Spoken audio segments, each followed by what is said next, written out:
Dan ya kalau buat aku pribadi, aku orangnya nggak bisa diem. Dan aku percaya gini, kenapa aku nggak bisa diem mau melakukan itu buat banyak orang? Karena karena aku ini ya, aku berpikir gini, Tuhan itu sudah terlalu baik buat gua gitu. Leadership is fun.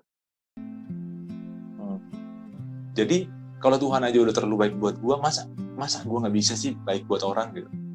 Kerjaanku tuh di rumah nggak ngapa-ngapain, masa aku cuma pegang HP, aku cuma kontak si ini, WA si ini, forward message ini ke orang lain segala macam, udah terus akhirnya semuanya berjalan dengan baik dan aku nggak perlu ngangkat-angkat apa segede apa kirim ke sana, enggak gitu loh. Jadi cuma mengkoordinasikan. Masa untuk mengerjakan itu aja aku keberatan, kan tidak layak ya harusnya. Dan akhirnya kita mengerjakan itu. Kalau dalam bisnis aku pikir gini. Jadi aku sekarang ini aku punya beberapa teman yang memang mereka tuh bekerja tetap setiap bulan, sudah ada 4 tahun ikut bareng sama aku, dan kan aku harus tetap memberikan salary untuk mereka ya Mas. Di tengah kondisi yang begini ada beberapa memang kita nggak salahin klien karena mereka juga kesulitan ya artinya dengan paceklik ini. Nah jadi bagaimana aku harus memberikan salary untuk mereka, kan itu tanggung jawabku ya. Tapi aku berpikir gini, kalau rezeki mah Tuhan pasti kasih. Uang mah bisa dicari, yang nggak bisa dicari itu kesempatan berkolaborasi, kesempatan berbuat baik sama orang lain. Nah jadi aku tetap jalani itu sampai sekarang. Ya meskipun memang ada beberapa hal yang memang aku harus pinggang. Ya aku senang aja melakukan itu. Ya tadi dasarnya adalah nurani dan kemanusiaan itu. Ya memang di dalamnya pasti ada istilahnya ada inilah ya, artinya kita lakukan istilahnya kalau pemain bola tuh gocek-gocek sedikit lah, artinya kita harus pangkas ini, kita harus subsidi ini ke sini, caranya ini begini, kita harus mesti kolaborasi dengan yang mana lagi, kita lakukan itu semua gitu.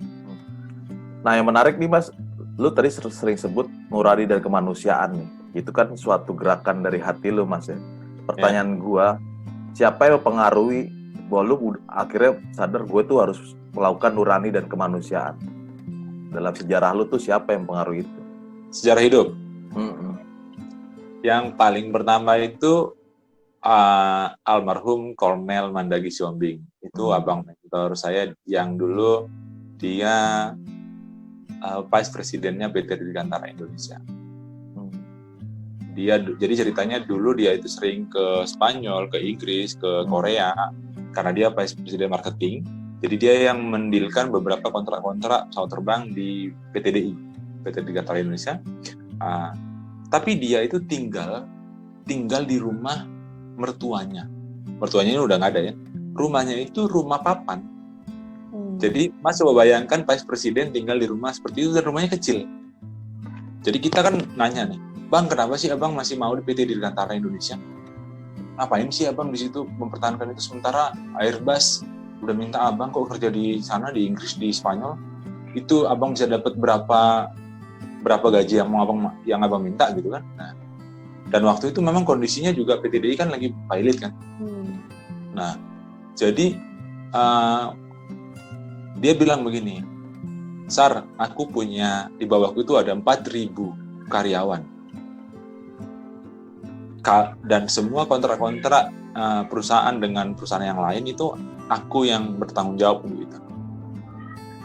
Dan kalau itu tidak terjadi, kontrak itu tidak terjadi, mereka tidak akan makan. Berarti aku seperti orang yang lari dari tanggung jawab. Dan aku nggak mau lakukan itu. Aku tetap mau di situ karena bagiku itu adalah caraku untuk merah putih, dia bilang. Jadi ya aku pribadi belajar banyak dari dia. Jadi apa ya, belajar langsung ngelihat nih, kita ngelihat nih apa teladannya dia gitu. Dan ya itu sampai hari ini membekas dalam apa ya, dalam pikiran, dalam tingkah laku yang gue lakukan setiap hari. Jadi ada juga satu yang berkesan sebenarnya. Satu kali pernah dia makan sama teman-teman kantornya, makan siang gitu kan di satu tempat. Lalu teman-temannya yang makan ini nggak ada yang ngaku siapa yang bayar. Jadi pas mereka udah pulang dari situ, siapa sih yang bayar? Nggak ada yang ngaku gitu kan. Nah, lalu dia telepon aku 2 hari kemudian, Sar temenin aku dong ke rumah makan ini. Ngapain bang? Aku bilang gitu. Ayo kita tanya dulu udah dibayar apa belum itu. Aku kemarin makan siang di sana. Takutku belum dibayar karena kasihan dong yang jaga, dia bilang. Kami pergi ke sana naik motor berdua. Terus aku cuma nunggu di depan warungnya. Dia ke dalam. Dia cuma memastikan udah dibayar apa belum. Nah, di zaman ini sekarang kita mau cari orang seperti itu di mana gitu. Iya kan? Dia mau memastikan, iya kan? Dan ternyata memang sudah dibayar, tapi dia pengen mastiin gitu. Nah, ini aku nggak ketemu orang yang seperti ini.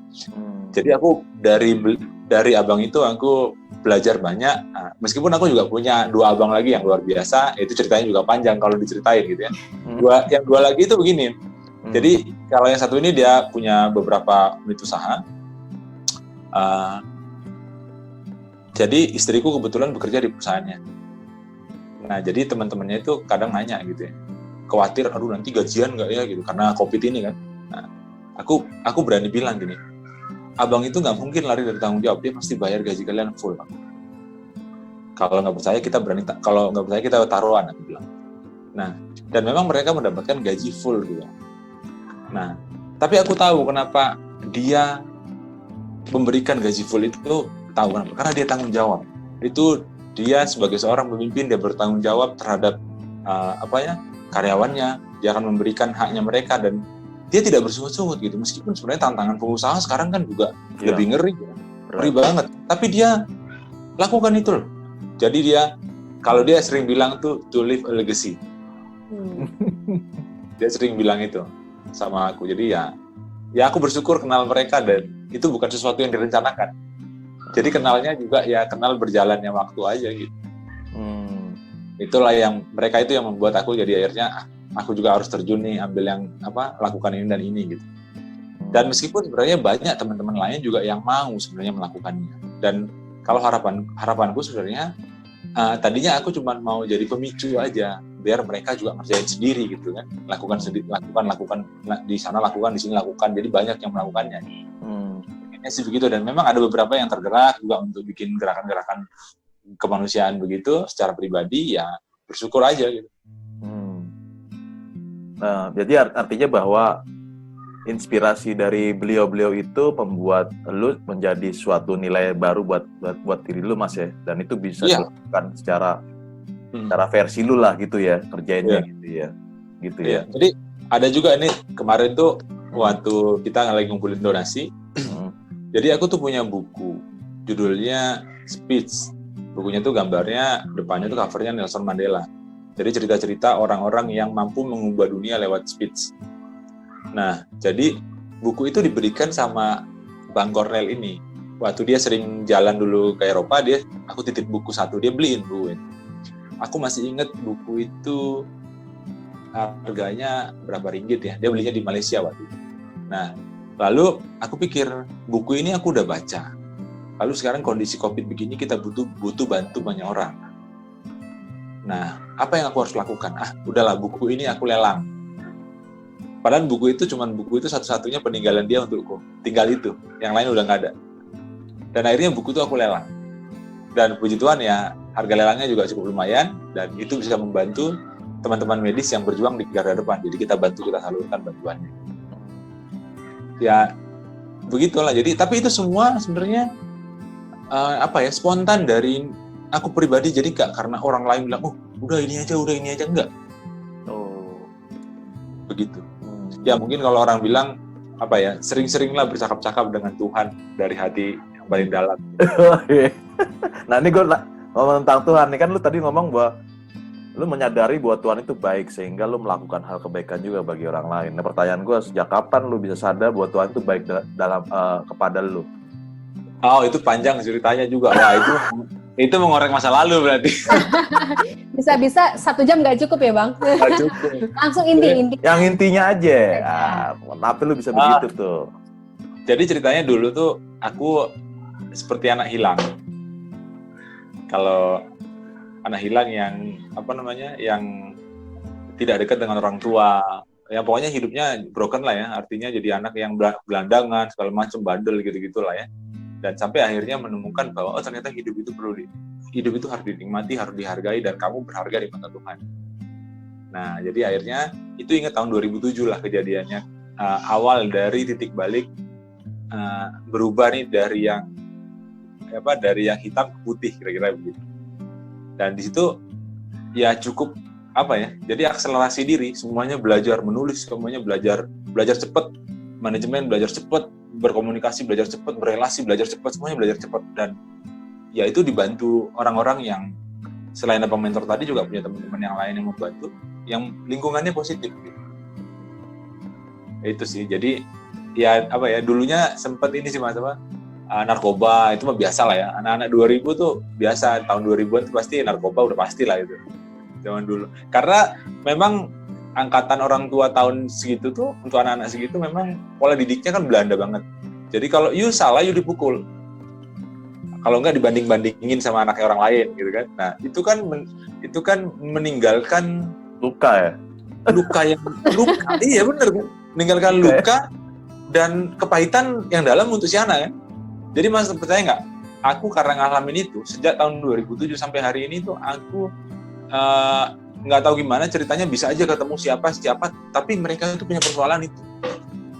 Jadi seolah-olah bahwa aku diajak untuk dipertemukan dengan orang itu, lu ini dong recovery dia dong, kira-kira gitu. Oh, dengan kasus yang mirip-mirip kayak lo gitu ya? Iya, mirip-mirip. Jadi akhirnya ya itu. Cepet nyambung lah kalau ngobrol sama mereka. Cepet nyambung. Yang untungnya gini ya, Mas, aku bersyukurnya aku nggak OD. Itu aja. Jadi ya nggak membayangkan maksudnya sampai hari ini bisa hidup dan menikmati kasih karunia Tuhan lewat kehidupan sehari-hari dengan istri, dan pastinya menikah ini juga aku pencapaian hidupku itu sebenarnya menikah ini salah satunya yang paling tinggi sampai hari ini. Jadi buat orang lain mungkin menikah itu hal yang biasa gitu. Maksudnya ya memang siklus yang harus dilewatin gitu. Tapi buatku nih perjuangan yang luar biasanya ya bikin rasanya tuh deg-degser lah gitulah. Orang masih baru deg-degser Mas. Oh iya bukan maksudnya canda. Iya maksudnya effortnya luar biasa maksudnya secara emosional dan psikisnya gitu. Iya.